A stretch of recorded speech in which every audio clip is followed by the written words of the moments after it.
हरे कृष्णा। तो कैसे आप सभी? होप कि आप सभी अच्छे होंगे।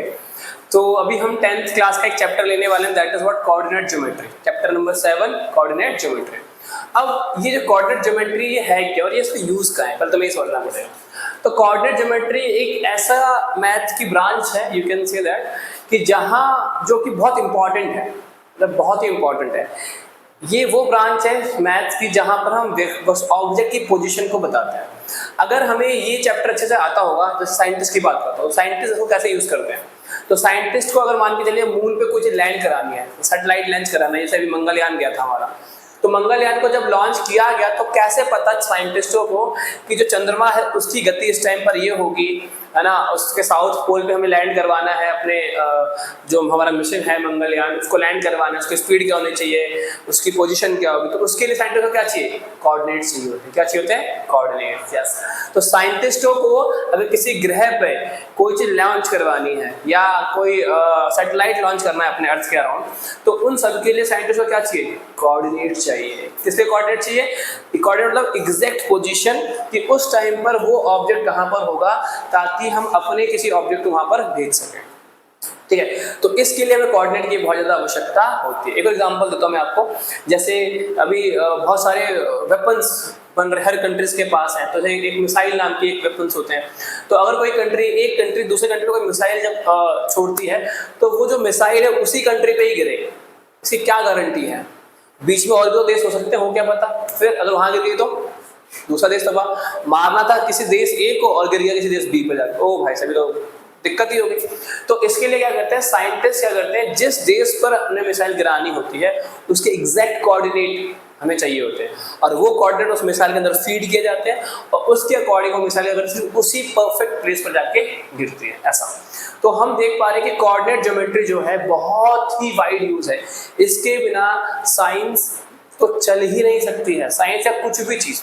यानी कोऑर्डिनेट ज्योमेट्री क्या है? वो ब्रांच मैथ्स की जो किसी की एग्जैक्ट पोजीशन बताने में हेल्प करती है, so that we can do a work, जिससे हम अपना काम कर सकें। अगर हम एग्जैक्ट पोजीशन पता होगी, जैसे मैं मान के चलता हूँ, एक सिंपल एग्जांपल देता हूँ कि आपका स्कूल के बारे में अगर किसी को बताना, तो आपका स्कूल कहाँ है, तो बोलोगे मेरा स्कूल साउथ में 30 किलोमीटर चलने के बाद आता है। तो व्हाट इज दैट?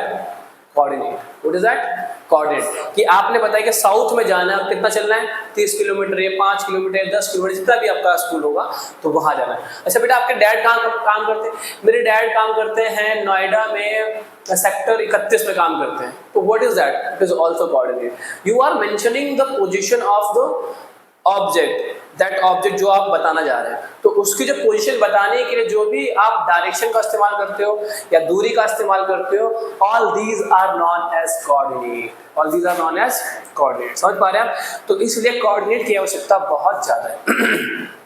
हमारी डेली लाइफ में बहुत उनका यूज होता है ना, कि हमारे डेली लाइफ में हमारे घर में हम कहते हैं कई बार कि हाँ ठीक है, हमारे घर में जाओ, घर में 3rd अलमारी के 4th ड्रॉअर में कुछ रखा होगा, so it is also coordinate.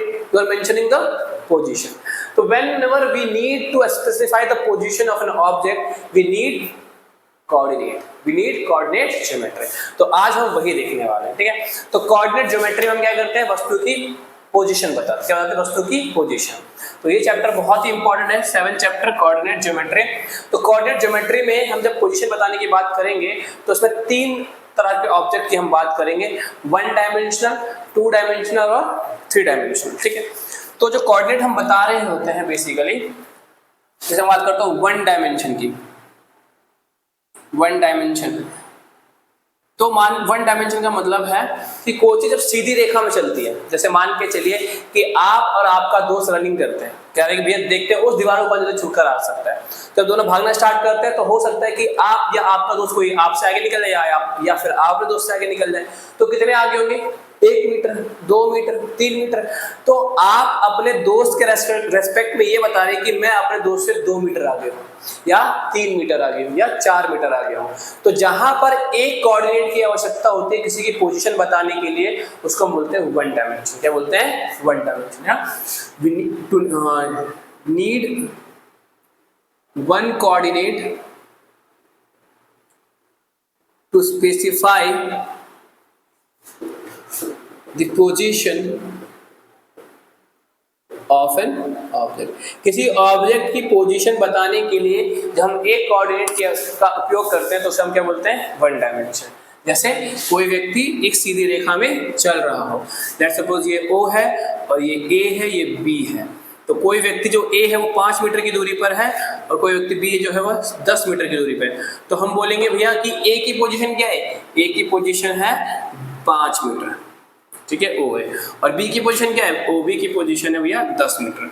तो हमें एक कोऑर्डिनेट की आवश्यकता पड़ी, that's why this as one dimension. क्या कहते हैं उसको, वन डायमेंशन, ठीक है। दूसरा है टू डायमेंशन, ठीक है। तो क्या, need two coordinate to specify the position of an object. यानी जब किसी ऑब्जेक्ट की पोजीशन बताने के लिए हमें दो कोऑर्डिनेट की आवश्यकता पड़ेगी तो उसे हम क्या बोलेंगे, टू डायमेंशन। क्या बोलेंगे, टू डायमेंशन। जैसे मान के चलिए कि यहाँ पर ये है 1 2 3 2 4 6 कि कोई वस्तु यहाँ रखी हुई है, तो आप क्या बोलेंगे, भैया वो x में 3 मीटर की दूरी पर है और y में 4 मीटर की दूरी पर है। x में 3 मीटर की दूरी पर है और y में 4 मीटर की दूरी पर, ये उसकी पोजीशन है। ये क्या है, उसकी पोजीशन है। तो जब आप इस तरीके से पोजीशन बता रहे हो तो आपको दो कोऑर्डिनेट की आवश्यकता पड़ी, एक x कोऑर्डिनेट की और एक y कोऑर्डिनेट की, ठीक है। तो जब हम दो कोऑर्डिनेट की आवश्यकता पड़ रही है तो उसे हम बोलते हैं टू डायमेंशन। क्या बोलते हैं, टू डायमेंशन, ठीक है। कौन कौन से एग्जांपल्स के अंदर आ सकते हैं, जैसे हम लोगों का चलना, हम लोग क्या चलते हैं, 2D में चलते हैं, या तो लेफ्ट चल रहे होंगे तो राइट चल रहे होंगे, ऊपर चलते हैं नहीं हम लोग, तो या तो लेफ्ट चलेंगे तो राइट चल रहे होंगे, ठीक है। या चींटी का चलना, चींटी या तो दीवार पे चल रही होगी तो भी 2D में चल रही है, एक प्लेन में चल रही है, क्या चल रही है, प्लेन में चल रही है, तो वो एक्स वाई इसके प्लेन में चल रही होगी, ठीक है। हम लोग भी चलते हैं तो एक्स वाई प्लेन में चल रहे होते हैं, तो हमारा मोशन भी क्या है, टू डायमेंशन है, और चींटी का मोशन भी क्या है, टू डायमेंशन है, ठीक है। तो जैसे मैं बोलूँ एंट हो गया, इसमें आ गया, कोई ह्यूमन हो गए, इसमें आ गए, एनिमल्स हो गए, हम सभी टू डायमेंशन में चलते हैं और हमारी पोजीशन बताने के लिए दो कोऑर्डिनेट की आवश्यकता पड़ेगी। क्या बात समझ पा रहे हैं आप सभी? यस। कि मैं 3 मीटर, जैसे मेरा स्कूल है, मेरा स्कूल यहाँ है, सपोज किसी बच्चे का स्कूल यहाँ पर है, तो क्या बोलेगा, भैया 3 मीटर तो आप सीधे जाना, उसके बाद 2 मीटर मुड़ जाना। क्या बोलोगे आप, 3 मीटर तो सीधे जाना, फिर 2 मीटर मुड़ जाना, तो क्या जाएगा आपका, स्कूल आ जाएगा। क्या जाएगा आपका, स्कूल, यानी 3 2। तो ये क्या बता रहे हो आप पोजीशन बता रहे हो with the help of two coordinate, with the help of two coordinate. तो इसको क्या बोलते हैं, टू डायमेंशन। क्या बोलते हैं, टू डायमेंशन। एक होता है 3 डायमेंशन। 3 डायमेंशन क्या होता है, need 3 coordinate to specify the position of an object। यानी किसी ऑब्जेक्ट की पोजीशन बताने के लिए जब आपको 3 कोऑर्डिनेट की आवश्यकता पड़े तो उसे हम क्या बोलेंगे, 3 डायमेंशन। क्या बोलेंगे, 3 डायमेंशन। इसमें कैसे होगा, इसमें क्या होगा कि व्यक्ति लेफ्ट राइट तो जाएगा, यानी कि इसमें एक्स एक्सिस वाई एक्सिस भी होगा, लेकिन जेड एक्सिस भी होगा। जैसे कि आपका फैन, जैसे कि आपका घर पे लगा हुआ फैन, यानी वो लेफ्ट में अगर हम देखेंगे तो एक्स एक्सिस में 3 मीटर की दूरी पर है, यहाँ पे वाई 2 मीटर की दूरी, हाइट कितनी है, 4 मीटर 6 मीटर 8 मीटर 10 मीटर की आपने बता दिया, ऐसा कुछ बता दिया आपने।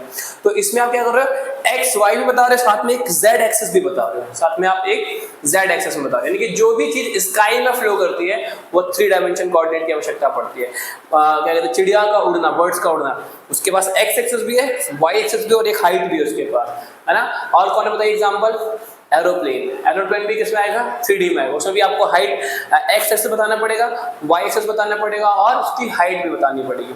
तो इनकी पोजीशन बताने के लिए हमें 3 कोऑर्डिनेट की आवश्यकता पड़ती है, एक्स वाई और जेड कोऑर्डिनेट की। इसलिए ये जो ऑब्जेक्ट है इनकी पोजीशन एग्जैक्ट बताने के लिए आप 2 कोऑर्डिनेट का इस्तेमाल कर ही नहीं सकते, और 2 कोऑर्डिनेट से आप उसकी एग्जैक्ट पोजीशन बता भी नहीं पाएंगे। तो कितने कोऑर्डिनेट चाहिए हमें, 3 कोऑर्डिनेट चाहिए। कितने कोऑर्डिनेट चाहिए हमें, 3 कोऑर्डिनेट चाहिए। तो मैं इसका डायग्राम यहाँ बना देता हूँ। तो ये हो गया एक्स एक्सिस, वाई एक्सिस और ये होगा आपका जेड एक्सिस, ठीक है। तो अगर कोई वस्तु यहाँ पर है, कहीं पर भी है, लेट्स सपोज यहाँ पर है एयर में, तो उसको एक्स भी पता होना चाहिए, वाई भी पता होना चाहिए और जेड, यानी 3 कोऑर्डिनेट की आवश्यकता पड़ेगी जिसकी पोजीशन बताने के लिए, ठीक है। इसलिए इसको क्या बोलते हैं, 3 डायमेंशन। इसके अंदर कौन कौन आ जाएगा आपका, इसमें आ जाएंगे बर्ड्स, है ना, एरोप्लेन, है ना, ये सब आ जाएगा। आपका फैन जो घर पे लगा हुआ है, उसके पास भी क्या है, लेंथ, ब्रेथ और हाइट है। तो इसको बताने के लिए मुझे 3 कोऑर्डिनेट की आवश्यकता पड़ती है। तो आज हमने ज़्यादा चर्चा नहीं की, बस मैंने आपको सिंपल इतना बताया कि 1 डायमेंशन क्या होता है, 2 डायमेंशन क्या होता है, 3 डायमेंशन क्या होता है। सिर्फ इनके बारे में बेसिक सी नॉलेज दी है मैंने आपको कि 1D, 2D और 3D क्या होता है, ठीक है। लेकिन जो 10th क्लास है, इसमें हमारे पास जो रिस्ट्रिक्शन है, उसमें हम सिर्फ क्या पढ़ने वाले हैं, 2 डायमेंशन। क्या पढ़ेंगे हम? 2 डायमेंशन पढ़ेंगे, ठीक है। तो हम देखेंगे कि 10th क्लास में हम 2 डायमेंशन में हमारे पास क्या क्या सिलेबस के अंदर है और उसको किस किस तरीके से हम प्रैक्टिकल यूज में ला सकते हैं, देख सकते हैं, ठीक है। तो इसका बहुत यूज है, तो will cover this in next video, ठीक है। अभी बेसिक नॉलेज दी है मैंने आपको, नेक्स्ट वीडियो हम चर्चा करेंगे 2 डायमेंशन के बारे में और थोड़ा उसके अंदर जाकर ये 2 डायमेंशन का किस तरीके से उपयोग है, कहाँ कहाँ उपयोग है और उसके अंदर क्या क्या चीज़ें और भी होती है, ठीक है। तब तक के लिए हरे कृष्ण।